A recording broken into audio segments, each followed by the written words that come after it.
Solemos pensar que los grandes imperios caen entre el fuego y la sangre de batallas épicas. Y es cierto, el final del Imperio Otomano durante la Primera Guerra Mundial fue un baño de sangre.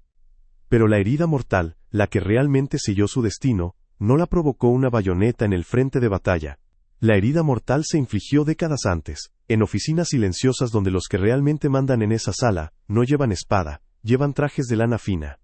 Son banqueros, contables, burócratas del tesoro, sosteniendo plumas elegantes, que están a punto de firmar lo que va a redibujar las fronteras. Y aquí está lo increíble. Mientras el mundo veía un imperio que dominaba 3 continentes, desde los Balcanes hasta el Yemen, desde Argelia hasta Mesopotamia, la realidad era otra. Los libros contables del sultán sangraban tinta roja. Cada página, cada columna, cada número gritaba la misma verdad brutal. El Imperio Otomano ya no era dueño de sí mismo. Porque, todos conocemos la historia oficial. Nos dijeron que los imperios caen por guerras, por revoluciones, por traiciones en los campos de batalla. Pero te voy a contar algo que no aparece en los libros de texto. El Imperio Otomano no cayó bajo el fuego de los cañones británicos. Cayó bajo el peso de las letras pequeñas en contratos firmados en París y Londres. No fue un ejército quien lo conquistó. Fue un banco. Esta es la historia de cómo Gran Bretaña compró Medio Oriente sin disparar un solo tiro. Retrocedamos. Estamos en 1850, y el Imperio Otomano todavía impresiona. Desde las ventanas del Palacio de Topkapi, puedes ver las cúpulas de 500 mezquitas brillando bajo el sol. Los barcos entran al Bósforo cargados de especias de Yemen, seda de Damasco, perlas del Golfo Pérsico. En las calles de Estambul, caminas junto a árabes, griegos, armenios, judíos, kurdos. Es un mosaico humano, que ha funcionado durante casi 500 años. El sultán Abdülmecid I se pasea por los salones del nuevo Palacio de Dolmabahce. ¿Y qué palacio? 325 habitaciones, 43 salones, 200 toneladas de oro y plata en la decoración, arañas de cristal de Bohemia que pesan más que un elefante. El mármol de Carrara cubre cada piso. Es el grito desesperado de un imperio que quiere demostrar que todavía importa. Porque Europa está cambiando. Mientras los otomanos tallan oro en los techos, los británicos están tendiendo vías de tren. Los franceses están construyendo fábricas. Los alemanes están fundiendo acero. Y de repente, el imperio que una vez asedió Viena parece antiguo. Como un león viejo rodeado de lobos jóvenes y hambrientos. Abdülmecid lo sabe, lo siente en los huesos. Entonces toma una decisión que cambiará todo. Necesitamos modernizarnos, dice a sus consejeros. Necesitamos trenes, telégrafos, puertos, fábricas. Necesitamos un ejército con rifles modernos, no con espadas del siglo XVI. Necesitamos parecer europeos para que Europa nos respete. Pero aquí viene el problema. Todo eso cuesta dinero, mucho dinero. Y el tesoro otomano, bueno, digamos que las arcas no están exactamente llenas. ¿La solución? Los bancos europeos. Piensa en esto un segundo. Es 1854. El Imperio Otomano emite su primer bono soberano, lo vende en Londres y París. El papel promete un retorno del 6% anual. Para los inversores europeos es un negocio fantástico. Para el sultán es el dinero que necesita para construir su imperio moderno. Pero aquí está la trampa que nadie vio venir. El primer préstamo es de 5 millones de libras esterlinas. Suena manejable, ¿verdad? El problema es que el Imperio Otomano nunca había tomado deuda externa antes. No tenían experiencia, no entendían cómo funcionaba el interés compuesto, no habían leído la letra pequeña. Y la letra pequeña era brutal. Resulta que de esos 5 millones de libras, los otomanos solo recibieron 3 millones en efectivo. El resto se quedó en comisiones, descuentos y gastos administrativos de los bancos europeos. Básicamente, estaban pagando intereses sobre dinero que nunca vieron. Pero en ese momento, a nadie le importa. El dinero fluye, los proyectos empiezan, en Estambul se construye el primer ferrocarril, se modernizan los puertos, se compran uniformes nuevos para el ejército. Las élites otomanas viajan a París y regresan con ideas europeas y gustos caros. El sultán organiza fiestas que duran 3 días, champán francés, orquestas vienesas, fuegos artificiales sobre el Bósforo. Los embajadores europeos brindan y sonríen. Mientras tanto, en alguna oficina oscura de Londres, un contador actualiza los libros. Deuda, 5 millones. Intereses, 300.000 libras anuales. Y aquí es donde la historia se pone fea. Porque un préstamo lleva a otro, y otro, y otro. En 1855, otro préstamo. En 1858, otro más. Para 1875, el Imperio Otomano había tomado 15 préstamos diferentes. La deuda total había alcanzado aproximadamente 200 millones de libras esterlinas. Para que te hagas una idea, eso era más del doble del presupuesto anual del imperio. Ahora imagina esto, eres el sultán, cada mes llega un telegrama desde París, pago vencido, otro desde Londres, intereses pendientes, otro desde Viena. Penalización por retraso, los números no mienten, más de la mitad de los ingresos fiscales del imperio se van directamente a pagar deuda e intereses. La mitad. Piénsalo, de cada moneda de oro que entra al tesoro por impuestos, la mitad sale inmediatamente hacia Europa. No hay dinero para escuelas, no hay dinero para hospitales, no hay dinero para mantener el ejército. Todo se va en alimentar a ese monstruo silencioso llamado deuda compuesta. Los campesinos de Anatolia pagan impuestos más altos. Los comerciantes de Damasco se quejan de los nuevos aranceles. En Beirut, los trabajadores del puerto apenas ganan para comer. Pero el dinero no se queda en el imperio. Viaja en barcos de vapor hacia las bóvedas de París y Londres. Y entonces en octubre de 1875, sucede lo inevitable. El sultán Abdulhamid II, que apenas tiene 33 años y acaba de subir al trono, se sienta con sus ministros de finanzas. Sobre la mesa, una pila de cartas de los banqueros europeos, todas dicen lo mismo, pago vencido.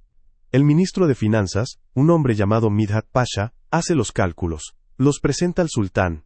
Y la conclusión es simple y devastadora, el imperio otomano no puede pagar. No es que no quiera, es que literalmente no puede, no hay suficiente dinero en el tesoro, no hay suficiente oro en las reservas. La música se detuvo. El 6 de octubre de 1875, el imperio declara bancarrota parcial. Suspende el pago de la mitad de sus deudas. En Londres la noticia cae como una bomba. Los bonos otomanos se desploman. Los inversores pierden fortunas. Los periódicos británicos titulan, "El hombre enfermo de Europa finalmente muere". Pero aquí es donde la historia se vuelve realmente oscura. Porque los banqueros europeos no son tontos. No van a perdonar la deuda. No van a decir, bueno, fue un mal negocio y seguir adelante. No. Ellos tienen un plan mejor. Si el sultán no puede pagar con dinero, pagará con otra cosa. Control. En 1881, representantes de los bancos europeos llegan a Estambul.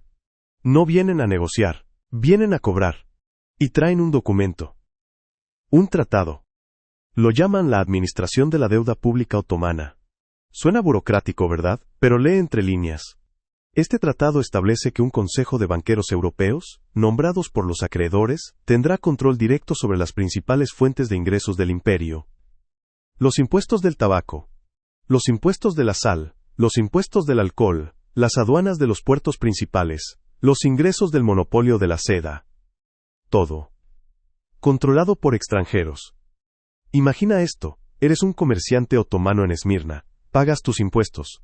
Pero el dinero no va al sultán, va directamente a París. A Londres. A Berlín. Los funcionarios que recaudan los impuestos no responden ante el gobierno otomano. Responden ante los banqueros europeos. Es colonialismo financiero en su forma más pura. El imperio todavía existe en el papel, la bandera otomana todavía ondea sobre Estambul. El sultán todavía se sienta en su trono dorado. Pero es una ilusión. Un teatro. Porque quien controla el dinero, controla el poder. Y el dinero ya no está en manos otomanas. Para 1900, aproximadamente el 30% de todos los ingresos del imperio pasan primero por las manos de la Administración de Deuda Pública. Cada moneda es contada, registrada, enviada a Europa antes de que el gobierno otomano vea un solo centavo. Y aquí viene la ironía brutal. Los otomanos se endeudaron para modernizarse, para construir trenes, para tener un ejército moderno, para competir con Europa. Pero al endeudarse, perdieron la capacidad de competir. Perdieron el control de su propia economía, se convirtieron en un estado títere financiero. Los trenes que construyeron beneficiaron a los comerciantes europeos que los usaban para exportar materias primas baratas desde el imperio hacia sus fábricas en Londres y París. Las reformas militares nunca se completaron porque no había dinero para pagarlas. Los puertos modernizados facilitaron el flujo de mercancías europeas que destruyeron a los artesanos locales. Cada mejora los hizo más dependientes. Cada modernización los ató más fuerte a Europa. Ahora avancemos a 1914, Primera Guerra Mundial. El Imperio Otomano, desesperado y debilitado, toma una última apuesta. Se alía con Alemania y Austria-Hungría, contra Gran Bretaña, Francia y Rusia. Es una decisión suicida. Pero a estas alturas, ¿qué tienen que perder? Cuando termina la guerra en 1918, el imperio está destruido. Pero, y aquí está lo que quiero que entiendas, no lo destruyeron solo las batallas. Ya estaba muerto mucho antes. La deuda lo había vaciado desde adentro. Para cuando llegaron las tropas británicas a Jerusalén, a Bagdad, a Damasco, estaban ocupando un cadáver financiero. Y entonces viene el botín. Gran Bretaña se queda con Palestina, Irak, Jordania. Francia toma Siria y Líbano. Los mapas se redibujan. Se trazan líneas rectas en el desierto con una regla y lápiz, ignorando tribus, idiomas, religiones. Lawrence de Arabia cabalga por las dunas prometiendo libertad a los árabes, mientras en Londres los diplomáticos negocian quién se queda con el petróleo. Porque por supuesto se habían descubierto reservas masivas de petróleo en Mesopotamia. Y ahora que el imperio ya no controlaba su territorio, los británicos podían simplemente tomarlo. No pagaron por él, no lo conquistaron en una guerra justa.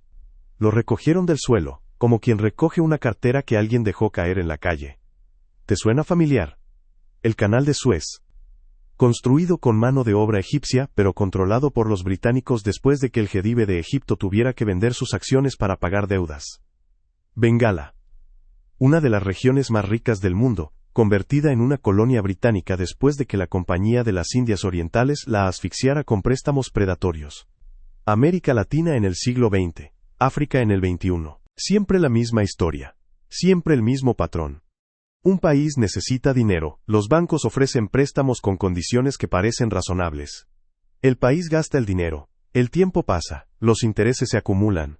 El país no puede pagar, los acreedores llegan con contratos y tratados. El país pierde control de sus recursos, de sus impuestos, de su soberanía. Y lo llaman asistencia financiera, lo llaman programa de ajuste estructural, lo llaman rescate. Pero es conquista, solo que sin soldados. El Imperio Otomano fue uno de los primeros en caer en esta trampa moderna, pero no fue el último, y no será el último. Porque aquí está la verdad que nadie quiere admitir. El mundo moderno no se conquista con ejércitos, se conquista con hojas de cálculo, con contratos, con cláusulas ocultas en documentos de 300 páginas que nadie lee. Los imperios antiguos enviaban legiones. Los imperios modernos envían banqueros. Y la deuda es la cadena invisible que ata a las naciones. No la ves, no la sientes. Hasta que intentas moverte y descubres que ya no puedes. El sultán Abdulhamid II murió en 1918, el mismo año que cayó su imperio. Dicen que pasó sus últimos días en una habitación pequeña del palacio de Beylerbeyi, mirando el Bósforo. El mismo Bósforo donde alguna vez entraron barcos cargados de tributos de todo el mundo conocido. Ahora esos barcos llevaban banderas británicas y francesas.